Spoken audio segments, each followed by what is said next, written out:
안녕하세요. 오늘은 미국 등록세무사 EA 시험 준비하시는 분들을 위해 2024년도 SE 파트 1 샘플 문제랑 해설 자료를 좀 깊이 들여다보려고 합니다. 네, 이 자료들을 보면서 핵심 내용을 좀 빠르게 파악하고요. 또 자주 실수하는 부분들, 그런 함정들을 좀 짚어보는 게 목표예요. 시험의 핵심 요점만 쏙쏙 뽑아내는 그런 시간이랄까요? 바로 시작해 볼까요? 네, 좋습니다. 이 샘플 문제들이 개인 소득세의 여러 중요 주제들을 잘 다루고 있어요.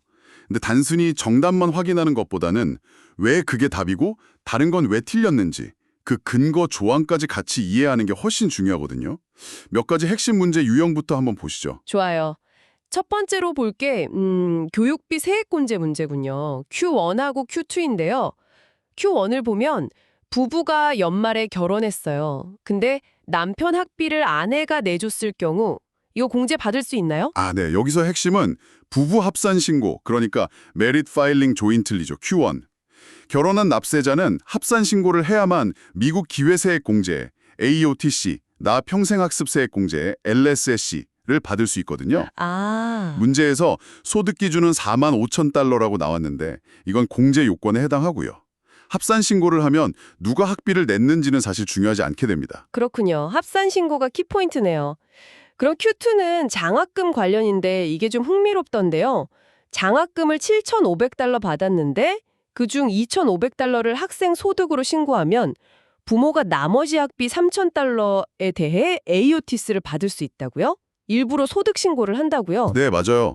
약간 전략적인 접근인데요. 장학금 일부를 과세소득으로 신고하면 그 돈은 기숙사비 같은 비적격 비용에 쓴 걸로 간주를 해요. 그러면 그 신고한 금액만큼의 실제 학비가 공제 대상인 적격 비용으로 남게 되는 거죠. 그래서 3,000달러 학비에 대해 공제를 받을 수 있게 되는 원리예요. 여기서 또 중요한 건 학생 본인이 부양가족이면 직접 공제 신청은 못하고 부모가 신청해야 한다는 점입니다. 네네. 부양가족 규정까지 알아야 풀 수 있는 문제네요. 알겠습니다. 다음은 정보보고 1099 양식 문제로 넘어가 보죠. Q6, Q7인데요. 이것도 언제 1099-MISC를 쓰고 언제 1099-NEC를 쓰는지 좀 헷갈리잖아요. 맞아요. 특히 Q6처럼 사업상 의료 서비스 제공자에게 600달러 이상 지불한 경우 이건 어떤 양식으로 보고해야 하나요? 네, 그 경우는 1099-MISC 양식의 박스 6, Medical and Healthcare Payments 항목에 보고하는 것이 맞습니다. 예전에는 비종업원 보상, 그러니까 Non-Employee Compensation도 MISC에 있었지만 이제 그건 1099-NEC로 갔죠. 네. 하지만 600달러 이상의 의료 및 보건 서비스 비용 지급은 여전히 1099-MISC 대상이에요. 그리고 이건 좀 특이한데 받는 쪽이 법인이라도 예외적으로 보고해야 하는 항목입니다. 법인인데도 보고해야 하는 예외군요. 그럼 Q7에서는 여러 지급액 중에 1099-NEC 보고 대상 총액을 계산하는데요. 보니까 법인 변호사 비용 600달러, 개인 간판 제작자 800달러, 개인 컨설턴트 1000달러 이렇게 3개만 해당돼서 총 2,400달러네요. 네, 정확합니다. 근데 같은 법인 서비스인데 청솔회사에 준 800달러는 왜 빠지는 거죠? 여기서 많이들 헷갈리겠어요. 네, 그 부분이 바로 함정이죠. 보통 일반적인 서비스 대금은 받는 쪽이 주식회사 같은 법인이면 1099 보고 대상에서 제외되거든요. 하지만 변호사 비용하고 방금 말씀드린 의료 비용은 법인이라도 600달러 이상이면 예외적으로 보고를 해야만 해요. 그래서 법인 청소회사는 제외되고 법인 로펌은 포함되는 겁니다. 각 지급건별로 기준금액 600달러랑 수령인 유형을 잘 따져봐야 합니다. 정말 꼼꼼하게 봐야 하는군요. 예외 규정이 많네요. 자, 다음은 해외 금융계좌 보고. FBAR과 폼 8938 이것도 꼭 나오는 문제 같은데 좀 헷갈릴 수 있겠어요. Q18 보니까 FBAR은 어떻게 제출하는 거죠? 세금 보고서 왜 첨부하는 건 아닌가요? 네, 아닙니다. FBAR, 즉 핀센 폼 114는 세금 보고서 폼 1040하고는 완전히 별개예요. 재무부 산하의 금융범죄 단속 네트워크, 핀센의 BSA e-파일링이란 온라인 시스템으로 직접 제출해야 합니다. 온라인으로요? 네, 마감일은 4월 15일로 세금 보고 마감일과 같긴 한데 별도로 신청 안 해도 자동으로 10월 15일까지 연장이 돼요. 세금 보고서랑은 따로 간다는 걸 기억하셔야 해요. 그렇군요. 그럼 폼 8938은요? Q20에 나오는데 FBAR을 제출했으면 폼 8938은 안 내도 되는 건가요? 아, 그렇지 않습니다. 이게 또 아주 중요한 포인트인데요.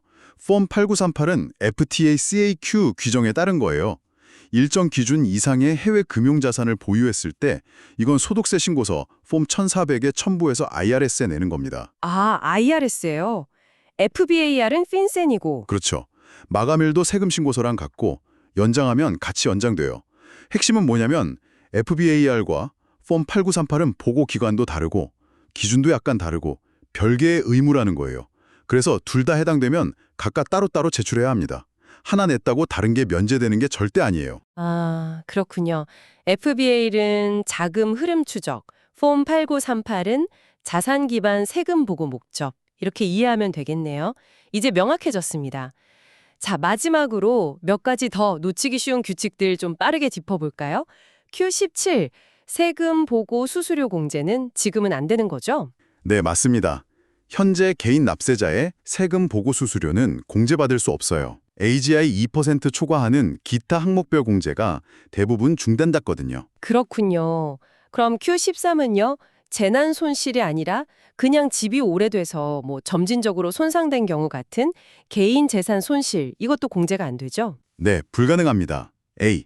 재산 손실 공제, 즉 캐주얼티 로스는 화재, 폭풍, 도난같이 좀 갑작스럽고 예상치 못하고 비정상적인 사건으로 발생해야 해요. 그냥 시간이 지나면서 천천히 낡거나 손상된 건 해당이 안 됩니다. 네, 오늘 문제들을 쭉 보니까 미국 세법이 참 세부 규칙이나 예외 조항이 정말 많아서 꼼꼼히 봐야겠다는 생각이 드네요. 특히 오늘 다룬 교육비 공제 요건, 또 1919 보고할 때 그 법인 예외 규정들, 그리고 FBI랑 폼 8938 차이점 같은 것들은 진짜 시험에서 중요하게 다뤄질 것 같아요. 네, 맞습니다. 각 문제 정답만 외우기보다는 관련 규정이랑 그 논리적 근거까지 같이 파악해 두시는 게 실전에서 응용력을 높이는 데 큰 도움이 될 거예요. 오늘 저희가 짚어본 내용들이 시험 준비하시는데 좀 실질적인 도움이 되었으면 좋겠습니다. 네, 이 문제들을 다시 보시면서요. 미국 개인소득세 이 부분이 나는 제일 까다롭네. 또는 이런 게 예상치 못한 함정이구나 하고 한번 스스로 되짚어 보시는 것도 아주 좋은 마무리 학습이 될 것 같습니다. 저희는 다음 시간에 또 유익한 분석으로 찾아뵙겠습니다.